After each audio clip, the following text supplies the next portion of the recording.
Depuis 20 ans, sur les bords de Loire, une petite entreprise semble résister à la crise. Porte-essuie accueille Stéphanie, bonjour. Porte-essuie, 25 salariés, est spécialisée dans la vente de matériel de jardin sur Internet. Et ça marche. Entrez.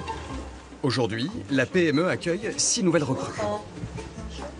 Là, on a le service comptabilité et paye de l'entreprise. Parmi elles, il y a Corinne, 46 ans et 4 enfants. Bienvenue. Marie-Claude Labrard, votre formatrice référent, va vous suivre tout le long de votre parcours. Qui est Corinne? C'est vous? Alors, je vous en prie. Voilà. Donc, je vous ai mis au service avec Valérie. Et on va commencer par les procédures, c'est le plus important. Alors la première page, c'est quand on reçoit un chèque. Voilà, ensuite il faut faire signer, endosser les chèques comme dans une vraie entreprise. Car en réalité, Porte-essuie n'est pas une vraie société. Corinne et les autres sont toutes au chômage. C'est ce qu'on appelle une entreprise d'entraînement. Une formation grandeur nature pour retrouver ses marques dans le monde du travail. Moi, je peux plus rester à rien faire, quoi. Enfin, c'est compliqué de rester au chômage. Ah oui, c'est sûr. Moi, Ça fait presque un an et j'en peux plus déjà.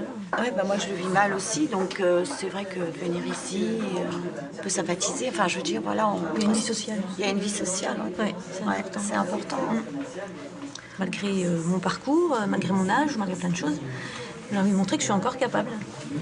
Et justement, les entreprises demandent aux salariés de leur faire confiance, mais il faut aussi le retour. Il faut aussi qu'ils aient confiance en nous. Quand on me rappelle pour me dire, bah non, vous n'avez pas été recruté, je me dis, bah peut-être que vous vous trompez. Ah, parce que tu as la chance qu'on t'appelle pour te dire que tu n'as Oui. pas été recruté. Moi, j'ai rien. Si, moi j'en ai. On me dit, ne vous découragez pas. Alors ça, c'est ce qu'il ne faut pas dire, parce que c'est le pire que tout. Ouais. Mais bon. C'est plus facile à dire qu'à faire. Voilà, c'est ça, ouais. Je crois qu'il ne faut pas le dire, ça. C'est pas... On peut se le garder, j'en peux pas. Ça. Alors, Corinne, je vais vous déranger un instant. Corinne a été gardienne d'immeuble pendant 19 ans. Et puis l'année dernière, elle a décidé de passer un BTS d'assistante manager. Depuis près d'un an, elle cherche un poste de secrétaire commercial. Chef de service. Je vois toutes les motivations. Votre CV, assez percutant, il m'a bien plu. Le présenter de façon comme ça. Ça ne plaît pas tout le monde. Ah ben moi j'aime. Moi j'aime. Les attentes, c'est de trouver du travail à la sortie. Ouais, je m'en doute. Qu'est-ce qui vous manque dans le fait de ne pas travailler? Ce qui me manque, c'est de me dire que je suis utile à quelque chose. J'ai des moments de découragement. Je me dis que... Il y a plein de choses qui viennent dans ma tête. Des fois, je me dis, je ne sers à rien. J'aimerais pourtant avoir une place dans la société parce que le travail, c'est un droit pour tous. Donc pourquoi pas moi? Mais ça rebondit rapidement. Parce que je suis soutenue par ma famille, donc je me dis, il faut que j'avance. J'ai pas le choix. C'est aussi un exemple que j'ai envie de donner pour qu'ils aient aussi, eux, envie de progresser aussi. On va faire en sorte que vous puissiez arriver à vos fins. D'accord? Attendez, je trouve que c'est quand même drôlement courageux. Hein. Vous, maman de 4 enfants, de reprendre des études. Non mais attendez, on voit bien votre progression, mais c'est formidable.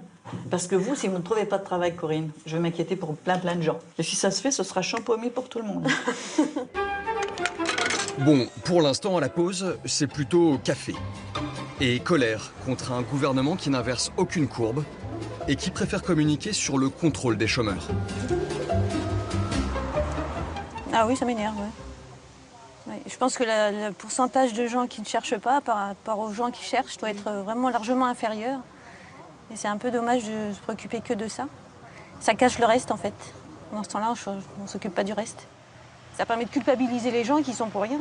Il y a peut-être d'autres personnes, oui, qui profitent du système et puis qui sont chez eux en vacances. Bah oui, tout le monde n'est pas. Mais voilà, mais on n'est pas tous, on nous met pas tous dans le même panier, voilà. Hors sujet. Voilà. Hors sujet.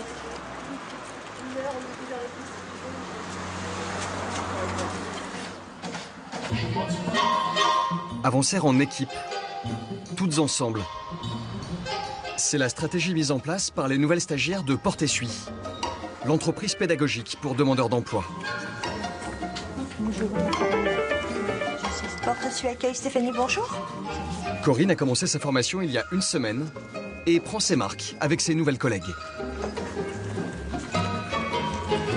Ça, c'est bien de faire ça. Nous, on ne fait pas comme ça. C'est bien de faire comme ça. au niveau du groupe, On même arrive avec à les s'entraider. anciennes, voilà, on s'entraide. De toute façon, on est dans toute la même galère, donc ça pas trop l'intérêt de se tirer dans les pattes. Je vois pas que ça peut avancer. Et puis voilà, on avance. Oui, bah ça c'est logique, c'est bon. Âge 49. On a vraiment l'impression d'être au travail, en fait.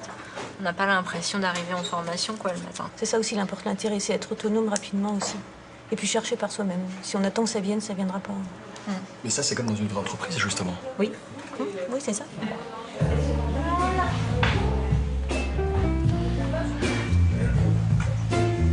Bonne soirée tout le monde. Bonne soirée. Corinne touche le chômage. Sa formation de 3 mois ne lui apporte aucun revenu supplémentaire.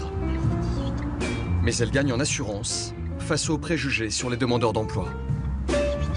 Je me dis qu'on va me voir comme une pauvre fille qui a 4 enfants, qui a pas de boulot. Elle a fait exprès d'avoir ses gamins pour toucher les allocs, alors que c'est pas ça du tout. On n'en vit pas des allocs, hein. Donc c'est ça, il y a souvent aussi ce discours-là qu'on entend. Vos enfants, vous aviez l'impression de leur donner un mauvais exemple en étant inactive? Je me culpabilisais de ne pas travailler. Parce qu'ils me disent qu'est-ce qu'on remplit, parce qu'on nous demande à l'école qu'est-ce qu'il faut aux parents, qu'est-ce qu'on remplit quand, pour la maman, qu'est-ce qu'on dit? Alors ils me disent on va pas mettre que t'es chômeuse, on va me dire que t'es assistante administrative. Donc déjà ça, des fois je suis un peu émue quand j'entends ça. Alors il faut finir les devoirs. Il y a les devoirs. Corinne vit dans la banlieue de Tours, avec son mari et ses enfants. Tu fais quoi là? En fait, il faut que je fasse des exercices. C'est ça, comme ça. Tu peux les faire tout seul ou tu veux que ce soit là? Je ne vais pas réussir tout seul. Il n'y a pas d'S à ce personnage. En quelque sorte, vous avez fait des devoirs toute la journée et vous C'est refaites ça. des devoirs le soir? C'est ça, oui. C'est un autre niveau, mais c'est ça. Ça me tient. Les journées lui paraissent moins vides depuis qu'elle a commencé sa Il formation. n'y a rien demain, il n'y a pas d'activité. Mais il faut toujours repousser l'ombre du chômage en famille. Tu mets les deux? Oui. Mais tu veux pas que je le fasse là? Avec ton bras? Non, mais c'est bon, je suis pas handicapée. Qui est la cuisinière en chef chez vous? C'est mademoiselle. J'essaye de faire, de l'aider un peu. Je participe 2 fois dans l'année, c'est pas mal. c'est ça. Parce que j'ai 2 recettes que je sais faire.